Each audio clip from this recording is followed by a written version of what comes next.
ओम श्री गुरुवे नमः। प्रणाम भगवान। मैं अमृत का सागर, ब्रह्म विद्या का अद्भुत ग्रंथ, परम पूज्य स्वामी निरंजन देव जी महाराज का। और आज का टॉपिक है ज्ञानादेव तु कैवल्यम। ऋते ज्ञानान्न मुक्ति ज्ञात्वा देवम मुच्यते सर्व पासई। इस प्रकार की घोषणा अनेक श्रुतियों में भी की गई है कि ज्ञान से ही मोक्ष होता है। उस आत्मा को जानकर ही मृत्यु से पार होकर मोक्ष को प्राप्त हो सकते हैं। ज्ञान के सिवा अन्य कोई मार्ग मोक्ष अनुभूति कराने में समर्थ नहीं है। ज्ञान मोक्षप्रद वेद बखाना, ज्ञान मोक्षप्रद वेद बखाना। इस प्रकार स्मृति में भी कहा है कि आत्मज्ञान बिना केवल पूजा पाठ जप तप कर्म आदिकों द्वारा मोक्ष नहीं हो सकता। उसका कारण यह है कि वो सभी निष्काम साधन केवल अंतःकरण की शुद्धि कराने मात्र में समर्थ हैं, लेकिन मोक्ष प्राप्ति का कारण तो एकमात्र ज्ञान ही है। जैसे हलवे यानी सीरे हेतु आटा, घी और चीनी की आवश्यकता समान है, किंतु बिना पानी अग्नि के हलवा सिद्ध नहीं हो सकता। उसी प्रकार बिना ज्ञान के मोक्ष भी दुर्लभ है। इसलिए हे आत्मन, तू अपने स्वरूप का ज्ञान कर, उसी से मोक्ष संभव हो सकेगा। अन्यथा करोड़ों उपाय कर ले, यह तेरा अनादिकालीन भ्रम न आज तक दूर हुआ है और न आगे भी दूर हो सकेगा। अतः तू अपने स्वरूप के ज्ञान द्वारा जन्म मरण आदि दुख भ्रांति से मुक्त हो जा। उस ज्ञान हेतु श्रोत्रिय ब्रह्मनिष्ठ गुरु की शरण में जाना होगा। उनकी सेवा कर प्रथम प्रसन्नता प्राप्त करे, फिर जिज्ञासु भाव द्वारा प्रश्न कर अपने जन्म मरण के दुख के कारण अज्ञान की निवृत्ति हेतु प्रार्थना करे। जब वे उपदेश करेंगे उसे ग्रहण करना होगा, तब तू भव बंधन से मुक्त हो सकेगा। जो सद्गुरु आत्मा का उपदेश करता है, उसके वचनों में दृढ़ श्रद्धा विश्वास रखने से ही ज्ञान होगा एवं जन्म मरण का दुख दूर हो सकता है। अगर किसी अद्वैतवादी गुरु की शरण ग्रहण न कर किसी भेदवादी गुरु की शरण ग्रहण कर ली, तो फिर उसके द्वारा जन्म मरण की जंजीर और दृढ़ ही होगी। वह जीव बंधन से छूट नहीं सकेगा, क्योंकि भेदवादी गुरु के पास जन्म मरण से छुटाने हेतु कोई सदुपदेश तो होता नहीं। वह केवल वाह नाम रूप की स्थूल साधना का ही उपदेश करना जानता है, जो सब प्रपंच माया मात्र है। कन फू का गुरु हद का, बेहद का गुरु और, बेहद का गुरु जब मिले लगे ठिकाना ठोर। हे आत्मन, त्रिगुणात्मक नाम रूप की साधना जीव को निस्त्रय गुण्य कैसे कर सकेगी? त्रिगुणात्मक नाम रूप की साधना जीव को निस्त्रय गुण्य कैसे कर सकेगी? अतः कोई भी साधक नाम रूप उपासना द्वारा संसार के असहनीय दुखों को दूर नहीं कर सकेगा। जब कभी पूर्व जन्म के पुण्यों का पुंज उदय होगा, तब ईश्वर कृपा से फिर कोई सत्य पथ पर चलाने वाला ज्ञानवान अद्वैतवादी ब्रह्मवादी गुरु मिलेगा, तब वह उपदेश करेगा। अरे भैया, ये भेदवादी जो केवल तन मन धन मात्र हरण करने वाले हैं, उनकी सेवा शरणागति से शोक मोह एवं जन्म मरण रूपी दुखों की आत्यंतिक निवृत्ति एवं परमानंद की प्राप्ति त्रिकाल में भी संभव नहीं है, क्योंकि त्रैगुण्य विषया वेदा निस्त्रैगुण्यो भवार्जुनः निर्द्वंद्वो नित्य सत्वस्थो निर्योगक्षेम आत्मवान। गीता 2:45। बंधे को बंधा मिले, बंधे को बंधा मिले, छूटे कौन उपाय, कर सेवा निर्बंध की, पल में लेत छुड़ाए। स्वयं जिसने उस परमात्मा का साक्षात्कार नहीं किया है, वे दंभी, लोभी गुरु मनोकल्पित साधन बता भोले जीवों को अपने शिष्य बना अज्ञान अंधकार रूपी द्वैत मार्ग में भ्रमित कराते रहते हैं एवं अपना स्वार्थ सिद्ध करते रहते हैं। ऐसे भेदवादी द्वैतवादी गुरुओं को ज्ञान रूपी सूर्योदय का होना दुख स्वरूप होता है। ऐसे भेदवादी द्वैतवादी गुरुओं को ज्ञान रूपी सूर्योदय का होना दुख स्वरूप होता है, क्योंकि ज्ञान रूपी सूर्योदय होते ही उनके शिष्य फिर उनके धोखे में नहीं फंस सकेंगे। अतः वे अपने शिष्यों को सदैव सत्य पथ आत्मज्ञान से वंचित रख द्वैत उपासना में ही लगाए रहते हैं एवं उन्हें अपने पास से अन्य सत्यवादी संत के पास जाने नहीं देते। अतः अपने कल्याणार्थ ऐसे झूठे गुरुओं को त्याग कर किसी श्रोत्रिय ब्रह्मनिष्ठ वैराग्यवान तथा परम दयालु गुरु की शरण में जाने में देर न करे। श्री संत कबीर कहते हैं, झूठे गुरु अजगर बने, 184 जाय, शिष्य गण चीटी बन, नोच नोच के खाए। झूठे गुरु अजगर बने, 184 जाय, शिष्य गण चीटी बन, नोच नोच के खाए। अतः हे आत्मन, किसी श्रोत्रिय ब्रह्मनिष्ठ गुरु की शरण में जाकर निष्कपट भाव से, निष्कामता से, मन वचन कर्म से उसकी सेवा करे, जिससे वे तुम्हारी सेवा पर प्रसन्न होकर तुम्हारा जन्म मरण का फेरा समाप्त करा देंगे। तुम्हारा जो कुछ दुख होगा वह दूर करने का तुम्हें उपाय बता देंगे।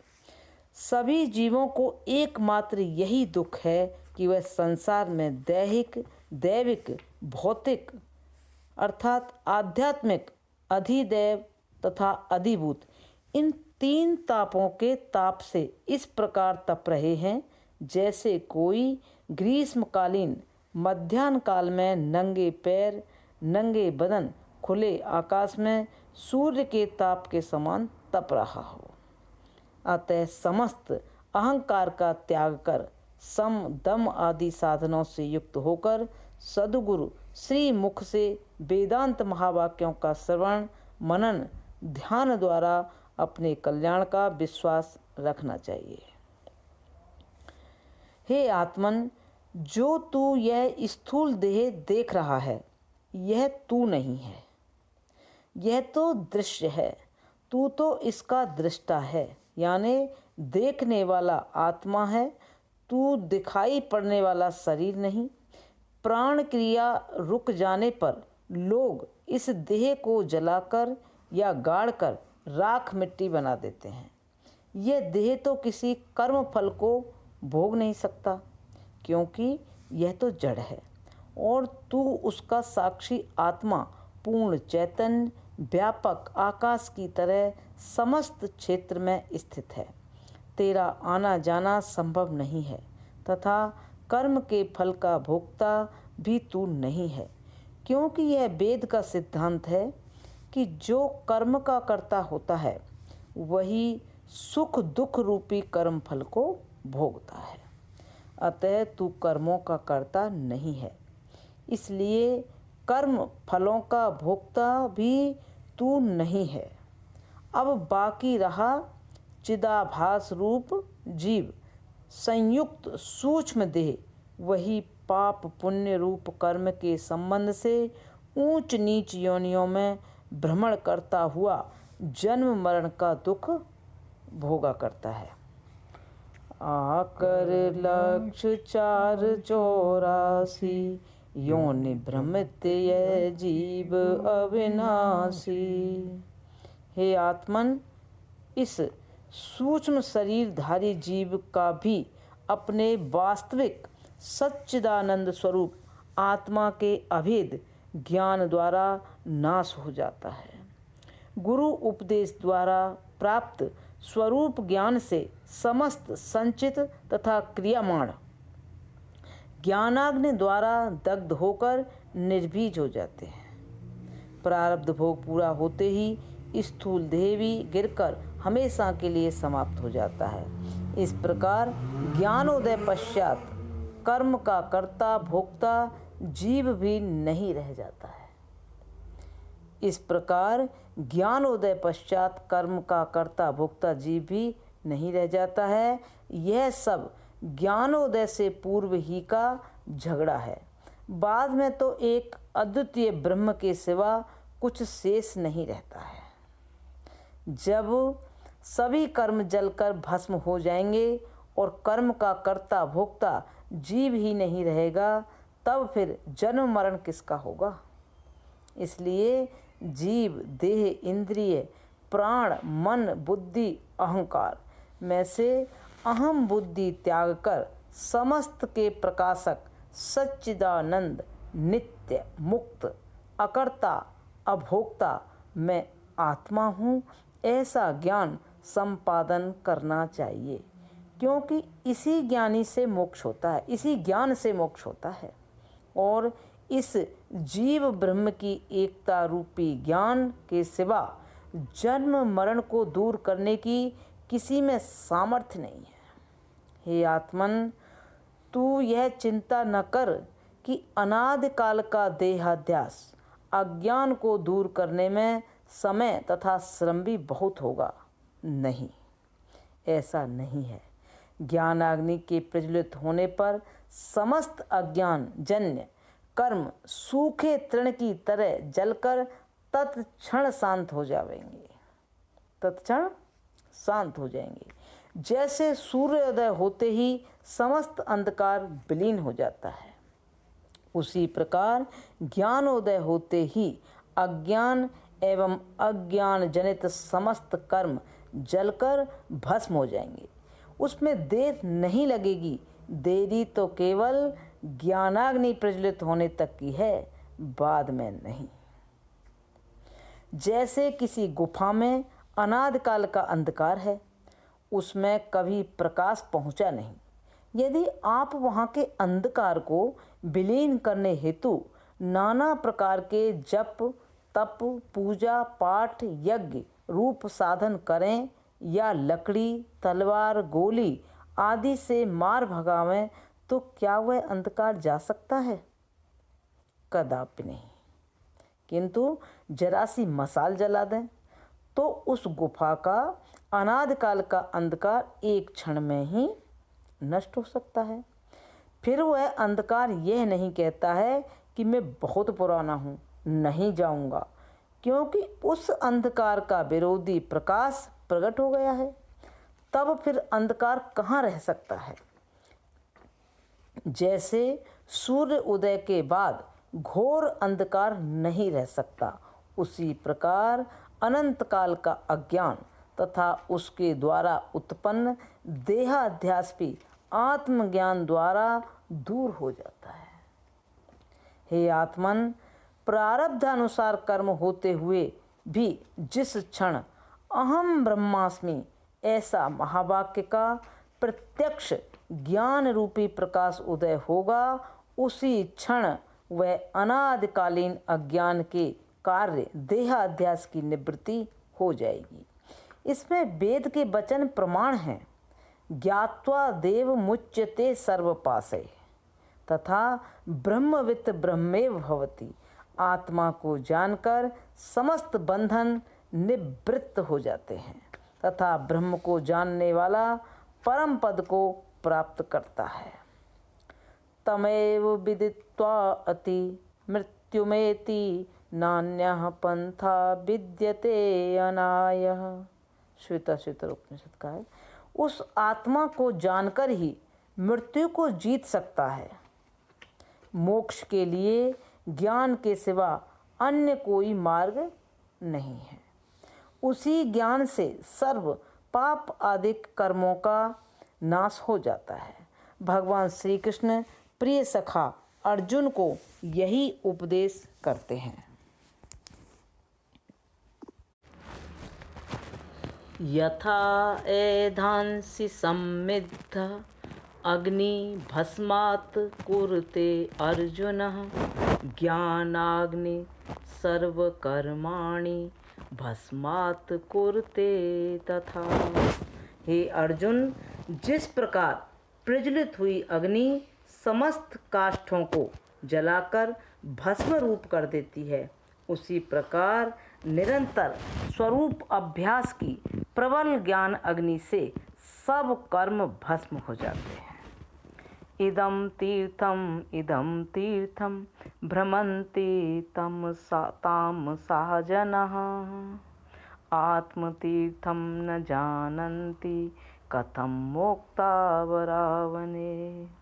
मूढ़ प्रकृति के मानव ही तीर्थों में भ्रमण करता फिरता है, किंतु मुक्ति लाभ नहीं कर पाता, क्योंकि आत्म तीर्थ जो स्वयं है उसका उसे पता नहीं है। उपेक्ष तन तीर्थ यात्राम जपादीनेश कुर्वताम पिंडम समुत्सृज्य करम लण्णीतिन्याय आपतेत। पंचदशी का है ये। जो आत्म तीर्थ की उपेक्षा करके बाह्य तीर्थ की यात्रा करते रहते हैं और जप तप होम यज्ञादि परायण होते हैं, वे हस्तगत खाद्य परित्याग करके करतल चाटते हैं। हाँ, प्रणाम भगवान। अब यहाँ से आगे कल आगे लेंगे। ओम शांति शांति शांति।